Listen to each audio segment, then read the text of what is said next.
آیت تطهیر جزء از آیت است، جمله از یک آیت است، نه آیت مستقل. ببینید پیامبر صلی الله علیه و آله وقتی میرفتن با زنهای خودشون چه که در صحیح مسلم اومده است با کلمه یا اهل البیت خطاب می‌کردند. ببینید کلمه پیامبر صلی الله علیه و آله اهل بیت رو استفاده بردن. اهل بیت برای عایشه رضی الله تعالی عنها. این حدیث کیسا برای داخل کردن آنهایی که در آیت ذکر نشده اند آمده است. آیا زنهای پیامبر صلی الله علیه و سلم اهل بیت هستند یا نه؟ قرآن به این چیز چی میگوید و احادیث پیامبر صلی الله علیه و سلم درباره این چیز میگوید؟ مراجعه میکنیم به آیت 31 32 33 34 سوره احزاب. ببینید در اینجا آیت شروع می شود درباره زنهای پیغمبر میگوید که و من یقنت منکن لله و رسوله. یک آیت 31 بود. آیت 32 میگه که یا نساء النبی لستن کاحد من النساء ان اتقیتن. زنهای پیامبر شما مثل زنهای عادی نیستید. بعد میگه که آیت 33 و قرن فی بیوتکن ولا تبرجن تبرج الجاهلیه الاولى. در خانه‌های خود شید و تبرج مثل تبرج جاهلیت نکنید. ببینید همین آیت 33 از سه جمله عبارت است. یکمش و قرن فی بیوتکن، دومش و اقیمنا الصلاة و آتینا الزکاة، سیوم جمله همین آیت انما یرید الله لیذهب عنکم الرجس اهل البیت و یطهرکم تطهیرا. بعد این آیت همش آیت 34 باز میگه که و ذکرن ما یتلی فی بیوتکن، یعنی بیان دارد آنچه که در خانه های شما ای زنهای پیامبر تلاوت کرده می شود از آیات الله و حکمت. 4 آیات ببینیم اگر کانتکست نگاه کنیم یا اینکه به توجه که زمینه یا سیاق میگن، وقتی سیاق و روش آیات نگاه کنیم همش درباره زنهای پیامبر صلی الله علیه و سلم است. ببینید آیت تطهیر جزء از آیت است، جمله از یک آیت است، نه آیت مستقل. اصلا یکمش همین است. و این چنین سیاق آیت، زمینه آیت وقتی نظر میکنیم درباره کی گپ میزند؟ خطاب به زنهای پیامبر صلی الله علیه و سلم است. درباره گفت که یا نساء النبی و من یقنت منکن لله و قرن فی بیوتکن. بعد اون که آیات تمام شد باز گفت که وذکرن ما یتلی علیکن فی بیوتکن. یعنی وقتی که یک کس بیاد دعوا کند باید البته به سیاق آیات، به روش آیات، به کانتکست حتما باید نظر اندازیم تا اینکه ما توانیم یک فکری درستی از اون آیات ها برداشته توانیم استنباط کرده توانیم. ببینید ابن کثیر رحمت الله تعالی علیه میگه که اکرمه یکی از بزرگترین مفسرها و شاگردای ابن عباس بود. میگه که ابن کثیر در بازارها فریاد میکرد و میگفت انما یرید الله لیذهب، تا آیت آخر آیات نزلت فی نساء النبی خاصتا. این آیت خاص ویژه زنهای پیغمبر است. بزرگترین مفسر است اکرمه، خدا رحمت کنه. میگه که من قرآن چند بارها با ابن عباس نشستم تفسیرش دهن به دهن از ابن عباس شنیدم و از یاد کردم و از بر کردم. از ابن عباس رضی الله عنه خودی که از این خاندان پیامبر است، ابن عباس هم از پسر عمه که پیامبر است، میگن که این آیت انما یرید الله خاص و ویژه زنهای پیامبر صلی الله علیه و سلم است. تا اکرمه اینقدر باز به اصطلاح چخور رفته میگه که کسی خواهد من در این مسئله با او مباهله میکنم که این آیت خاص زنهای پیامبر صلی الله علیه و سلم است، آنچنان که ابن کثیر آوردن. اما علامه ابن عاشور باشن یک جمله زیبایی دارن در این یک نکته جالبی رو اینجا برای ما بیان میکنن. میگن که همین شیعه ها آمدند و همین آیتی یعنی که حدیث کیسا رو گرفتند، بعد وصف اهل بیت رو غصب کردند و آن رو فقط به 4 یا 5 نفر محصور کردند، یعنی که حصر دانستند به علی، فاطمه و 2 فرزندش. گفتن همین اهل کیسا فقط چیان؟ اهل بیتن. به جمله خیلی زیبا گفت که این آمد حدیث کیسا رو گرفت، در نتیجه حدیث کیسا رو گرفتن آمد و این آیت کلمه اهل بیت را فقط به 4 نفر آوردند و محصور کردند و این کلمه رو گویا که دزدیدند و غصب کردند. و حالا دیگر وقتی بعضی سنی ها را وقتی میشنوند فکر میکنن که اهل بیت فقط همون 4 نفر است و گمان کردن و زعم، یعنی که گمان دروغ رفتن رافضی ها که گفتن که زنهای پیغمبر از جمله اهل بیت نیستند. بعد طاهر ابن عاشور رحمت الله علیه همین جمله رو باز برای خوبتر فهموندن میگه که در لفظ حدیث کیسا یگان جمله یا کلمه نیست که اقتضای قصر یعنی همین کلمه رو فقط محصور به همین 4 نفر کرده باشد. یعنی خودی کلمه هؤلاء اهل بیتی این معنی نداره که غیر اینها اهل بیت پیامبر، اینها اهل بیت من هستند. درست، اینها اهل بیت پیامبر هستند، لیکن غیر اینها چی؟ اینا غیر اینا داخلش ممکن است بله اونجا ممکن کسایی که نبودن. برای مثال از سوره حجر آیت ان هؤلاء ضیف، یعنی اونها مهمانای من هستند، اون رو آورد و گفت این معنی اون نداره که غیر از اینها دیگر مهمان نداشت و این پیش مهمان بود و بعد از این دیگه مهمان نمیآید. بنابراین حدیث کسا نمیتونه که این چیزا فقط با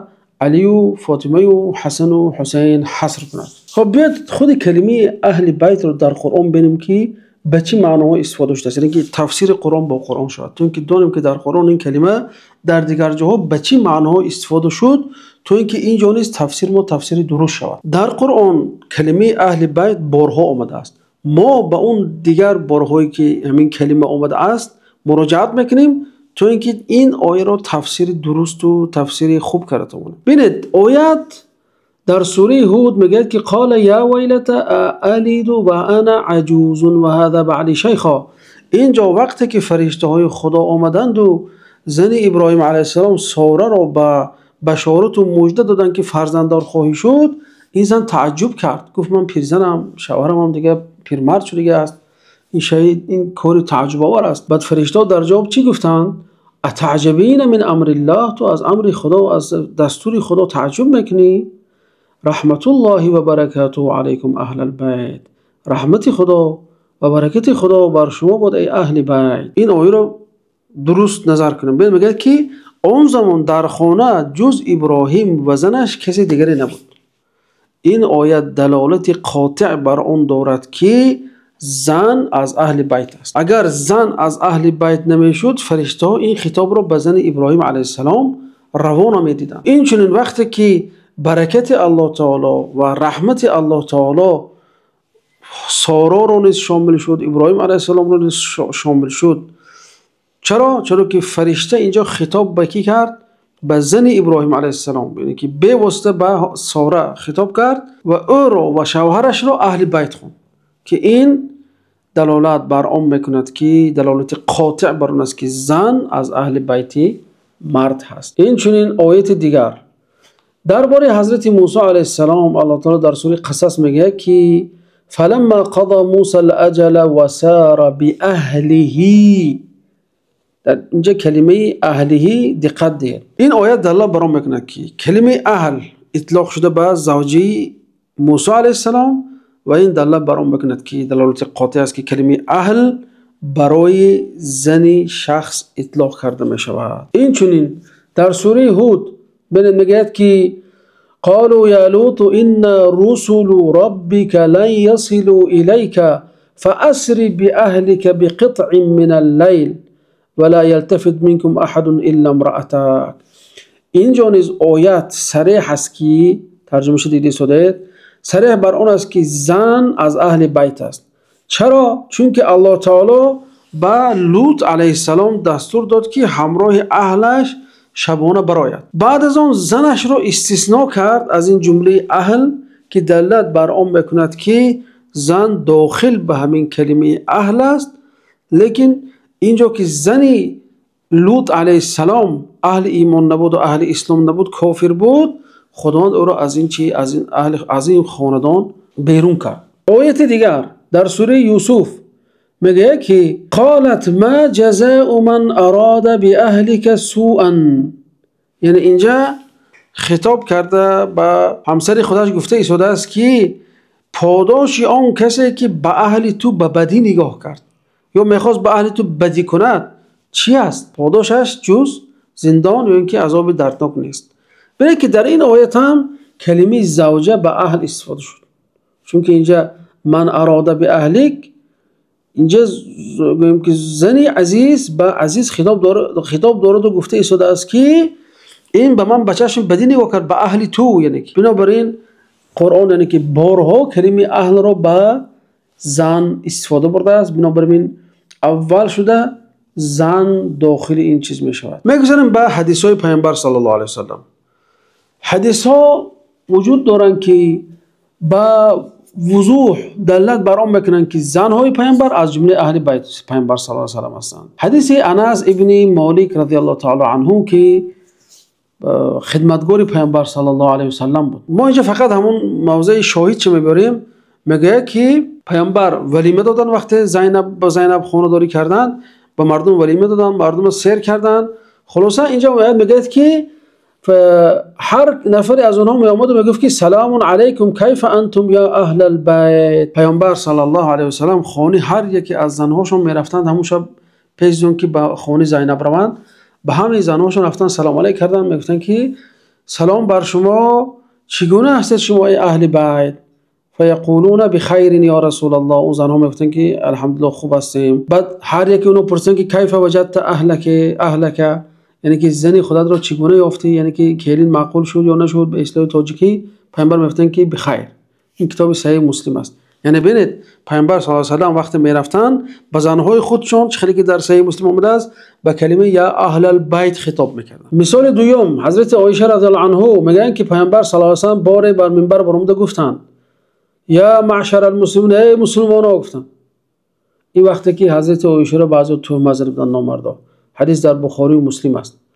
با گفتن که من یعذرنی من رجل قد بلغنی اذاه فی اهل بیتی. ببینید کلمه پیامبر صلی الله علیه و سلم اهل بیت رو استفاده بردن. اهل بیت برای عایشه رضی الله تعالی عنها. چرا؟ چون که عایشه رو تهمت کرده بودن. پیامبر از منبر برآمده میگه که از مردم کمک خواستن که مردم، یعنی همین گروه جنایتکار منافقا هست که همین چیزا پنهان کرده ایستادن، با نسبت اهل بیت من سخنهای ناجا گفته ایستادن. والله ما علمت علی اهل بیت الا خیرا، یعنی غیر از نیکی من از این اهل بیت خودم چیزا رو ندیدم از اهلم. ببینید پیامبر دوم بار کلمه اهل استفاده بردن. یعنی ببینید این متن، این نص حدیث از پیامبر صلی الله علیه و سلم اثبات میکند که زنهای پیامبر از اهل بیت پیامبر صلی الله علیه و سلم هستند، چون که عایشه رضی الله تعالی عنها از جمله زنهای پیامبر صلی الله علیه و سلم است. و در این حدیث دیدید که با کلمه اهل بیت استفاده بردن، با کلمه اهل را استفاده بردن. در حدیث دیگر از مادر با عایشه که در کتاب صحیح مسلم کتاب توبه آمده است، میگه که عایشه رضی الله عنها در این حادثه والله ما رام رسول الله صلی الله علیه و سلم مجلسه. پیامبر از جاش نجنبید، میگه ولا خرج من اهل البیت احد، کسی از اهل بیت بیرون نشد. که این حدیث نیز دلالت بر آن میکنه که زنهای پیامبر داخلا به اهل بیت، یعنی که اصلا همینا اهل بیت هستند. حدیث دیگر وقتی مرد نزد پیامبر صلی الله علیه و سلم گفت، آمد و گفت اعلا افقر منی یا رسول الله، ای پیامبر خدا از من با فقیرترم هست اینجا. فوالله ما بین لابتیها، یعنی یرید الحرتین، اهل بیت افقر من اهل بیتی. یعنی به خدا پیامبر خدا همین در بین دو حاره، در بین دو سنگزاری که مدینه رو احاطه میکند، از من دیده انسانی کم بغلتر نیست. اهل بیت افقر منی، یعنی ببینید اینجا کلمه اهل بیت استفاده برد، زیرا که او همراه زن خودش بود. از این معلوم میشه که در زبان عرب زن را با اهل یا که اهل بیت وصف میکردند. یعنی حدیث های زیاد و الحمدلله چندم حدیثی هست که باز میگن که ان ابراهیم قلت للاسود، این ابراهیم نخعی است، از شاگردای ابن مسعود رضی الله تعالی عنه. اسود باشد شاگرد حضرت عایشه بود، حضرت ابن مسعود هم نزدشون شاگردی کرده است. بعد اینجا گفت که آیا عایشه را پرسیدی درباره یک حکم شرعیه؟ بله در جواب میگه که حضرت عایشه گفتن که نهانا فی ذلک اهل البیت ان ننتبذ فی الدباء، یعنی که شاهدی است که حضرت عایشه گفتن که پیامبر ما اهل بیت را نهی کردن از اینکه فلان فلان فلان کار کنیم، چه که در کتاب صحیح بخاری اومده است.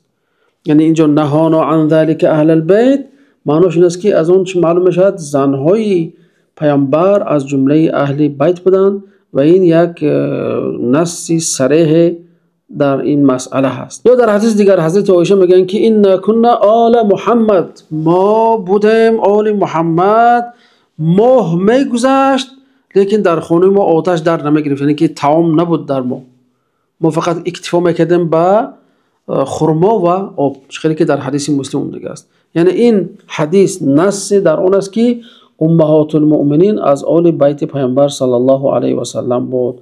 اگر این خنده میشد عایشه هیچ وقت نمیگفت که ما آل محمد. یا اینکه حدیث دیگر از قتاده از انس اومده است که پیامبر صلی الله علیه و سلم میگن که ما امسى عند آل محمد صلى الله عليه وسلم صاع بر ولا صاع حب وان له يومئذ 9 نسوة. پیامبر صلی الله علیه و سلم درباره همین 9 زن خودشون گپ میزنن و کلمه آل محمد صلی الله علیه و سلم رو استفاده میبرن. این چنین خلیل، یعنی که یک زبانشناسی بزرگی برجسته عرب میگه که اهل الرجل زوجه و التأهل التزوج، یعنی این کلمه اهل رو با کلمه زوج و زن و همسر ارتباط میدهد. این چنین ابن منظور لغوی مشهور عربی میگه که و اهل البیت سکانه، و اهل بیت یعنی که ساکنان همون خانه، و اهل الرجل اخص الناس به و اهل بیت النبی صلی الله علیه وسلم ازواجه و بناته و صهره اعنی علیا علیه السلام. یعنی ابن منظور کم کم تشیع داشت، میگه که اهل بیت پیامبر، زنهایش، دخترایش، این چنین علی ابن ابی طالب رضی الله تعالی عنه، یعنی که دامادش. خب حدیث کسا شاید میآورن، بعضی میگن که حدیث کسا دلالت بر آن میکند که اهل بیت فقط این کیان، همون 4 نفری که گفتگیان که علی و فاطمه و حسن و حسین. ببینید اینجا علما جواب دارن البته. چرا؟ اول گفتیم که ما خود سیاق آیت دلالت بر میکنه که این سخن درباره این آیات ها درباره زنهای پیامبر صلی الله علیه و سلم است. خب اینجا حدیث کسا رو میشد گفت که حدیث کسا مقصد از اونها رو آورده، گفتن که اللهم ان هؤلاء اهل بیتی، این است که خدایا تو اومدی گفتی که زنهای تو اهل بیت هستن، اینها نیز اهل بیت من هستن. گفت بعد که آورد همون فاطمه، علی و حسن حسین. یعنی این حدیث کسا برای داخل کردن آنهایی که در آیت ذکر نشده اند آمده است. یعنی چه میگن؟ یراد منه ادخال غیر الازواج الى کلمه اهل البیت، یعنی مقصد از این چی است؟ اینها رو به اهل بیت داخل کردن بود، علی، حسن، حسین و فاطمه رضی الله تعالی عنها. اگر خوب تأمل کنیم در حدیث کسا، میبینیم که پیامبر اونها رو دعوت کردن و به اونها آیت رو خوندن و دعا کردن. این معنی دارد که ابتداءً آیت درباره زنهای پیامبر صلی الله علیه و سلم نازل شد، یعنی تطهیر درباره زنهای پیامبر صلی الله علیه و سلم است، و با در نتیجه دعای پیغمبر به همون 4 نفری که با پیامبر بودن، حسن، حسین و علی و فاطمه، اونها نیز با این برکت دعای پیامبر صلی الله علیه و سلم از جمله اهل بیت شدند. اگر این طور نباشد پس چرا پیامبر دعا کردند؟